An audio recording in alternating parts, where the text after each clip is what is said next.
Hello friends, welcome to learn on. This is Akash Suryavanshi. दोस्तों, पिछली video में हमने सिंगल फेज एसी सर्किट्स पढ़ा है और आज हम पॉलीफेज एसी सर्किट्स पढ़ेंगे। तो सीधा चलते हैं आज के टॉपिक की तरफ। Introduction to polyphase circuits. First point, what is mean by polyphase. अब इसमें देखिए, सिर्फ पॉली वर्ड का मतलब समझिए। Poly means many. मेनी का मतलब दो या दो से ज़्यादा। सो दो या दो से ज़्यादा फेजेस मतलब पॉलीफेज। ओके, नेक्स्ट है how to generate polyphase AC supply. दोस्तों देखिए, सिंगल फेज सप्लाई में हमने देखा है कि single phase voltage AC voltage कैसे जनरेट करते हैं। तो सिंगल फेज अल्टरनेटर की मदद से हम सिंगल फेज वोल्टेज जनरेट करते हैं। तो सिंगल फेज अल्टरनेटर में सिंगल आर्मेचर वाइंडिंग होती है, मतलब एक ही आर्मेचर वाइंडिंग होती है। और हमें जब जितने ज़्यादा फेजेस जनरेट करने हैं तब हमें उतनी ही नंबर में आर्मेचर वाइंडिंग्स की ज़रूरत होती है। मतलब अब पॉलीफेज में देखिए, अगर हमें 3 फेज सप्लाई जनरेट करना हो तो हमें 3 आर्मेचर वाइंडिंग्स की ज़रूरत है। और वही अगर हमें 6 फेज सप्लाई जनरेट करना हो तो हमें 6 आर्मेचर वाइंडिंग्स की ज़रूरत है। तो how to generate polyphase AC supply में, अगर हमें 3 फेज एसी सप्लाई जनरेट करना है तो हमें 3 आर्मेचर वाइंडिंग्स वाला 3 फेज अल्टरनेटर की ज़रूरत है। नेक्स्ट है why to use polyphase system. अब पॉलीफेज सिस्टम क्यों यूज़ करना है, तो पॉलीफेज सिस्टम की कुछ एडवांटेजेस है ओवर सिंगल फेज सिस्टम, जिनकी वजह से हम पॉलीफेज सिस्टम यूज़ करते हैं। तो वो एडवांटेजेस क्या है, देखिए। फर्स्ट है मोर आउटपुट। अब मोर आउटपुट मतलब for the same size the output of polyphase machine is always higher than that of single phase machine. मतलब समझिए, 2 मशीन्स है, एक सिंगल फेज है और एक 3 फेज है। यहाँ से आगे हम जब भी पॉलीफेज वर्ड यूज़ करेंगे उसका ज़्यादा तो मतलब 3 फेज सिस्टम ही होगा। तो देखिए, एक सिंगल फेज मशीन है और एक 3 फेज मशीन है, दोनों की साइज सेम है। अगर दोनों की साइज सेम हो तो 3 phase machine single phase machine से 45% ज़्यादा आउटपुट जनरेट करेगी। समझे?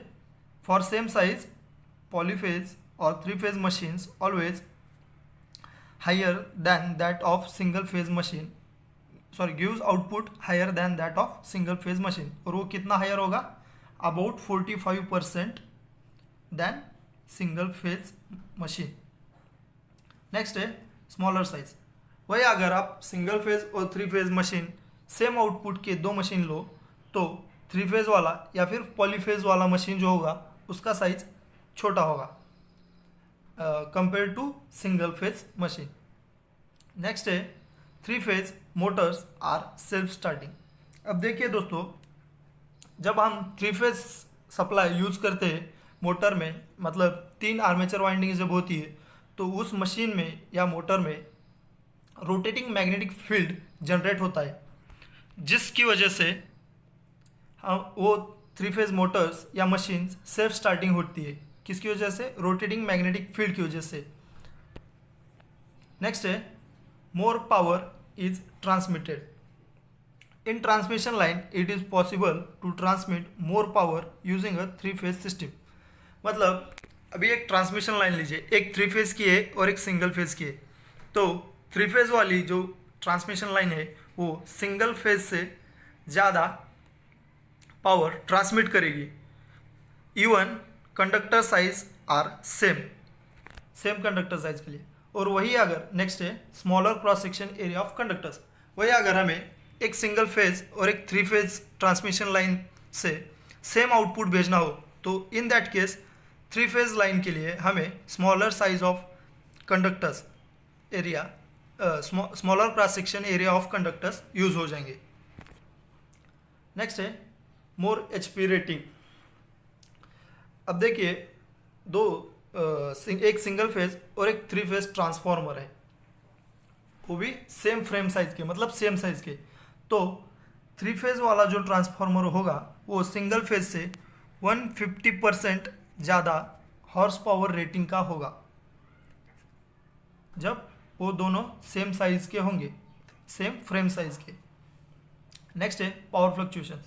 अब पावर फ्लक्चुएशन सिंगल फेज में भी होता है और 3 फेज में भी होता है, लेकिन सिंगल फेज में पावर फ्लक्चुएशन जब होता है तब हमारी पावर 0 तक फॉल हो सकती है, मतलब पावर 0 हो सकती है। लेकिन जब 3 फेज में फ्लक्चुएशन आता है तो कम से कम 56% तो पावर ट्रांसफ़र ज़रूर होगी, लेकिन 0 कभी नहीं हुई।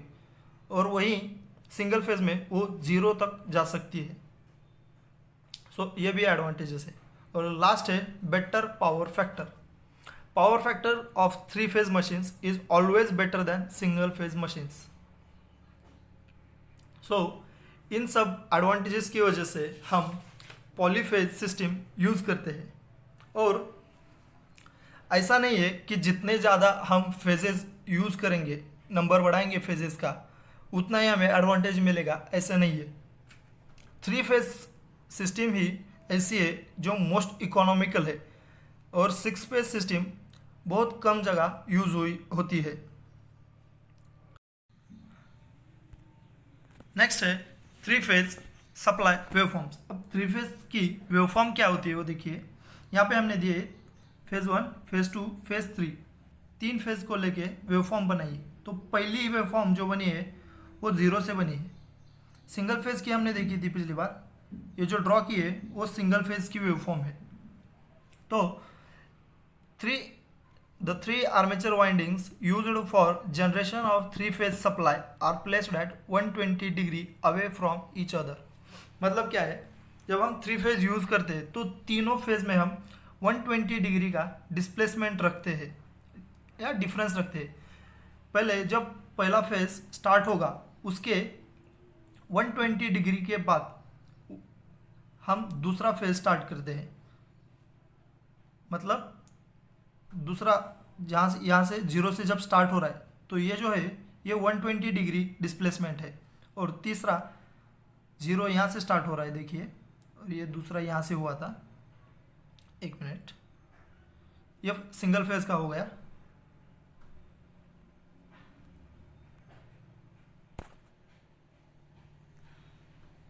ये फेज 2 है, ये फेज 2 यहाँ से स्टार्ट हो रहा है। तो यहाँ में पहले फेज में और दूसरे फेज में 120 डिग्री का डिस्प्लेसमेंट दिया गया है। और तीसरा जब स्टार्ट होता है, तीसरा यहाँ से स्टार्ट हो रहा है 0 से। इससे पहले वो नेगेटिव में था और यहाँ पे पॉजिटिव था, लेकिन ये यहाँ पीछे कहीं स्टार्ट हुआ है। तो ये पीछे का हम नहीं, ये छोड़ देंगे, इसको नहीं अज्यूम करेंगे, यहाँ से स्टार्ट करेंगे। तो यहाँ पे देखिए इसके सेकेंड फेज और थर्ड फेज में फिर से 120 डिग्री का डिस्प्लेसमेंट है। तो ये 3 फेज की कंडीशन है, क्या हर फेज में 120 डिग्री डिस्प्लेसमेंट होना चाहिए। अब देखिए the voltages induced in these windings are of same amplitude and frequency. अब ये देखिए सबका तीनों फेज का सेम एम्पलीट्यूड है, Vm फिक्स वैल्यू है। जब हम 120 डिग्री डिस्प्लेस करते हैं तब तीनों फेज का एम्पलीट्यूड या मैग्नीट्यूड सेम होता है और फ्रीक्वेंसी भी सेम होती है, जो कि यहाँ पे 50 हर्ट्ज दी गई है।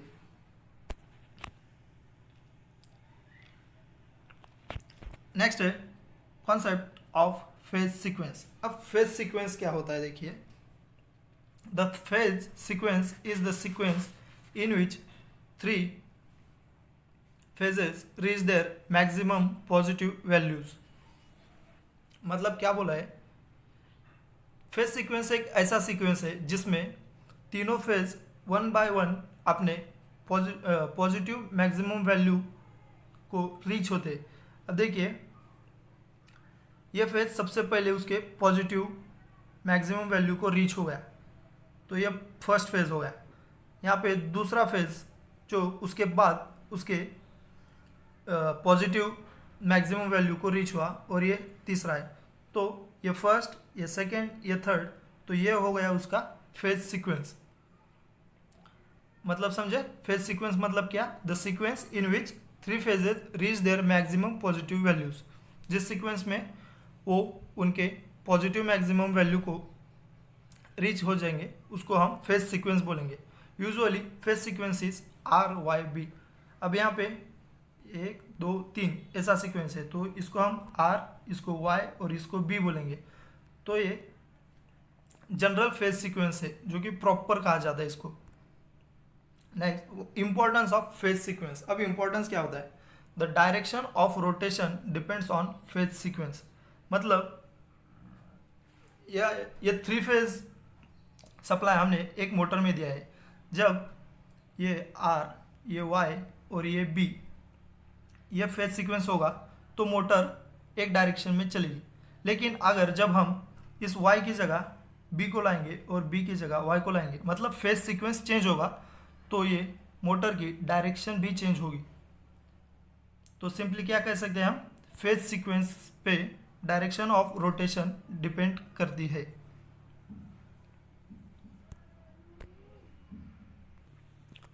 नेक्स्ट है 3 फेज सप्लाई कनेक्शंस। अब 3 फेज के सप्लाई कनेक्शन क्या होते हैं? देखिए टाइप्स ऑफ कनेक्शन। फर्स्ट है 3 फेज 3 वायर स्टार कनेक्शन।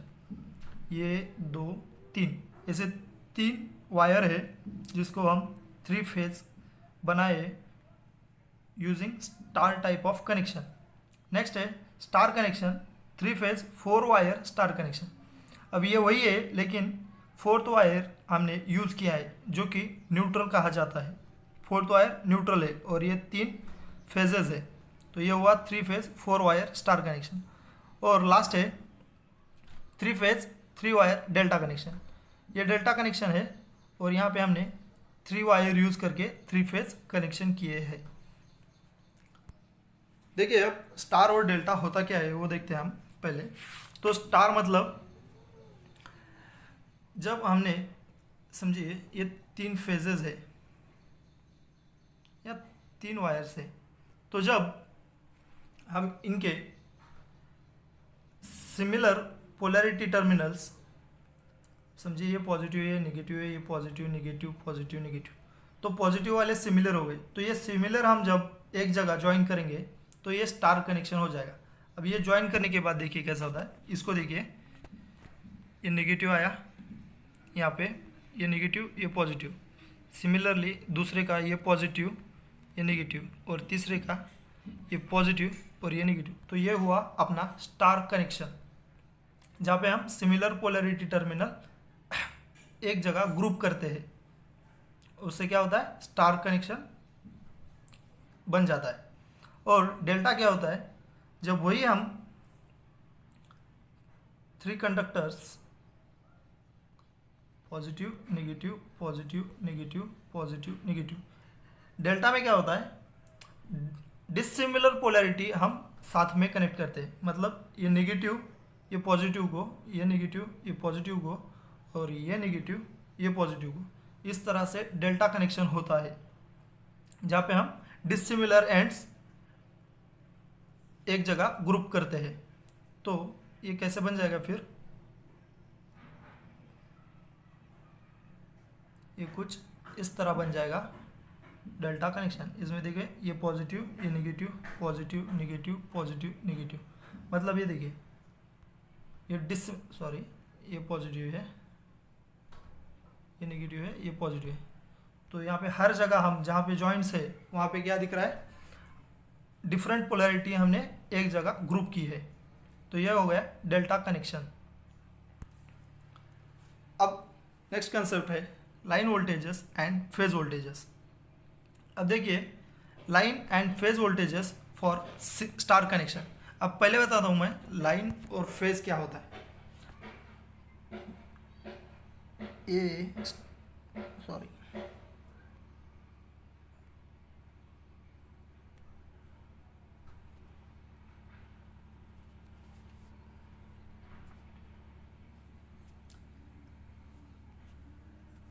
एक फेज है, ये RY फेज समझिए और ये Y फेज समझिए। तो जब हम एक फेज और न्यूट्रल को मिलाकर जो वोल्टेज लेते हैं, फेज और न्यूट्रल को मिला के, तो वो होता है फेज वोल्टेज। और जब हम सिर्फ I और ये B है देखिए, और R और B के बीच में, 2 फेज के बीच में जब हम वोल्टेज मेजर करते हैं तो होता है लाइन वोल्टेज। मतलब अगर न्यूट्रल के साथ हमने फेज का वोल्टेज लिया तो हो गया फेज वोल्टेज, और दो फेज का वोल्टेज ले लिया तो हो गया लाइन वोल्टेज। तो स्टार कनेक्शन में लाइन वोल्टेज होता है √3 इंटू फेज वोल्टेज, मतलब VL is equal to √3 into V phase. जितना फेज वोल्टेज होता है उसके √3 टाइम्स लाइन वोल्टेज होता है, in which case star connection. और वही डेल्टा कनेक्शन में क्या होता है, line voltage is equal to phase voltage. देखिए